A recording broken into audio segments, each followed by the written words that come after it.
How's it going today, everybody? Welcome back to another episode of or video of Earthy Christianity. It's been about a week since I've uploaded, and I do have an AirPod in this time. Hopefully that maybe helps with, well, maybe the one will kind of throw off the audio or whatever, but not sure. Hopefully it's maybe a little more clear. I did a check. I liked better how it sounded with the AirPod in terms of just capturing, as a microphone. But yeah, by the time this video uploads, it'll been about a week. So today I don't really have any topics of video. I come with sort of meditations of different things. The reason I haven't been uploading is just because of the trials and the struggles of life, my own sinfulness, and the like that sort of, maybe for lack of a better way to put it, unworthy to upload, unworthy to speak into the sphere of things, where before maybe I felt a little more worthy. And that's not to say that the sufficiency and the grace of Christ does not make up for iniquities or fallenness, and that this is some sort of penitential works righteous, like in order to do that which Scripture commands, you have to be right before God. That is not the case of what I'm getting at, but I think it's just a natural consequence of life, of being, of falling short of God's glory and always coming back to Christ. But the video title and kind of topic I had was something to the effect of, wisdom is cultivated. And I speak from a place of, I don't want to say my own self-awareness, because the thing that I find myself is, okay, I am very much, as a person, somebody who is affected. I'm a Westerner, right? I'm a Western enlightened thinker. It just probably feels better to have on right now. I'm a Western enlightened thinker. Enlightenment thinking and thought is kind of is always and will always be prevalent in my life, and pretty much in anyone who's a Westerner who grew up in the United States. It's just a different ethos. It's a different ethic. It's a different way of living. And so when I say things like my own self-awareness and the things I'm trying to say, I'm not trying to get away from that. I really do think that that what I'm about to say is revealed to me, has been revealed to me through the grace of God in the revealed Word, and then just a level of like life experience up to now, right? So that has kind of been the purpose of this YouTube channel. Its primary purpose was to catalog thoughts, and its sort of secondary purpose is to provide a polemic and a defense against all things Gnosticism, like death to Gnosticism in all seriousness. But wisdom is not cultivated, and in video fashion. What do I mean by that? What do I mean by, wisdom is cultivated. And by cultivation, we think of the term, like when you cultivate land, you cultivate ground, you cultivate soil for it to bear something, right? And that takes time, that takes effort, that takes work, that takes a lived out grit. And that's kind of right in line with the purpose of this channel, right? Earthy Christianity, right? So wisdom is cultivated, and there's a lot of things that I realize at 25 years and having been converted to Christ at 19, that I struggle with patience. I struggle with my pride. I struggle with my own sin. I struggle with wanting that now, which only comes through time. And I think this is, in a sense, the fleshly dilemma, right? I think this is where Gnosticism becomes so appealing, right? To any person that struggles with sin, to any Christian, to anybody that would come to this channel and say that they stumble across this video and they're like, what's going on here? What is this? What is this person saying? What is this random 25-year-old ginger dude on the internet claiming to speak for Christ, or not speak for Christ, but exalt Christ in his speech and in biblical Christianity, earthy Christianity? What is he saying? Well,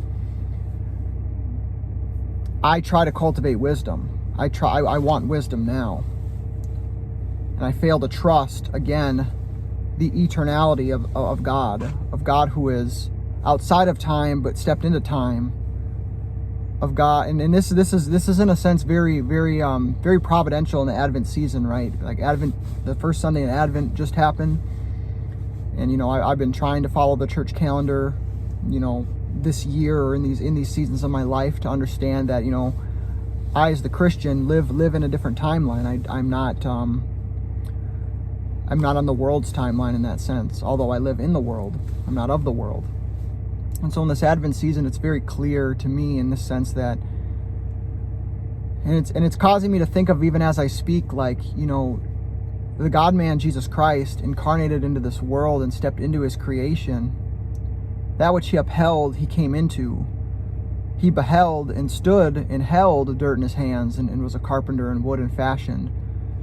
And the word and all things are upheld by the word of his power. And he comes and steps in, and I see that and I hear that, right? And it's and our very Lord grew in wisdom and stature, right? And yet somehow the sins which I cause are neglect, and the things and the ways I cause people to stumble and bring others with me as a result of, I want the wisdom now. I want the tangibility of that right now. I want to behold it in my hands. I want to be wise like the men before me. I want to be like the men and the titans who went before me. I want to be prophetic in the history and in the time in which I've now lived. And you know, I've talked about that in a different video called The Stages of Life, Priest, King, Prophet, and how I'm still very much in the priestly stage. You know, I neglect to do that which God tells me to do, and that is a level of confession. I don't mean that willfully, but when I stumble and fall, it ultimately goes back to, well, you're still a priest. You're still learning the commands of God, doing that which he says before you can even become a king, let alone a prophet. And by a prophet, as somebody who creates those worlds and circumstances with which the words he speaks, and those words not being words of his own, but the words of God.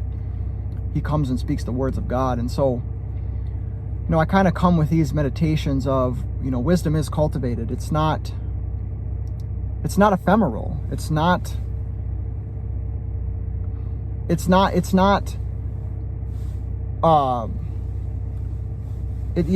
cultivated. And in some sense, I do think, right, what Solomon asked for and what's granted to him by God is something that's given to him, right? And I don't want to mean that that's ephemeral, but like the man Solomon and his wisdom and where he takes place on the redemptive historical line, maybe I'm not ready to say he's an exception and not the rule. But I think then, in that sense, for us today, when we look at Solomon and his prayers, sometimes we have to fight for those prayers. We fight for that cultivated wisdom. We fight on our knees. We fight in the word. We wield the swords. And so, kind of in these meditations, I'm going to make another video after this on some other meditations, but wisdom is cultivated. It's through time, it's through struggle, it's through pain, it's through toil. And I say that having none. I say that having a wisdom that I've experienced. I remember having a conversation with a coworker that where he I think he's not a Christian. He's not saved. Very worldly in by my estimations. Or judging with righteous judgment. But he says something that, you know, there's a certain type of people that come into this line of work and in this job that they're better. There's certain people that are better at this job than other people are. And what he put his nail on the head was that certain people have had a life experience or have life experiences to where this experience of this line of work, you know, working in a prison, you know, working with people who have committed various crimes and have been prosecuted and found guilty of those crimes and are now serving a prison sentence, you know how to work with those people in a different way because you yourself have experienced something. And everybody's experience is different, right? And that's why certain people come into this line of work and they're objectively better than others. They know how to handle, they know how to speak, they know how to talk, because that wisdom in that sense has been cultivated. And I see that, and in my testimony video, I think gives light or maybe weight or objectivity in terms to that wisdom. I think those 19 years of debauchery and life and coming to death and so on and so forth, comes to that point, comes to that struggles area, brings that about. And so when I think of that, I'm not saying that I have this wisdom, but the wisdom that I try to grasp for and grip for, wanting it now, is not what has been granted to me, is not what has been given, is not what has been cultivated yet. And that is very hard. That's very hard sometimes for me to come to grips with. And there is a comfort even now as I speak that is like, God is with me. You know, He has not abandoned me. My meditation today has been Psalm 88. You know, there's something about all your friends being in darkness, to where on the other side of that, there's a death. There's always a death. Like, that psalm is one of many psalms, and that psalm is very exultant of the God in whom he trusts, even though it ends on a note of seeming despair. But the fact that the Word of God doesn't end on Psalm 88 is the truth, and the fact that there is always resurrection life on the other side, and always a new set of wisdom that is granted, that is given, that is cultivated through the dirt, through the toil, through the struggle. So thanks for listening to these meditations. I pray that it helps. I pray that it's something in a stage of Christian vulnerability to some random person. But in any case, grace and peace to the saints. God bless to the rest. Take care and have a great day.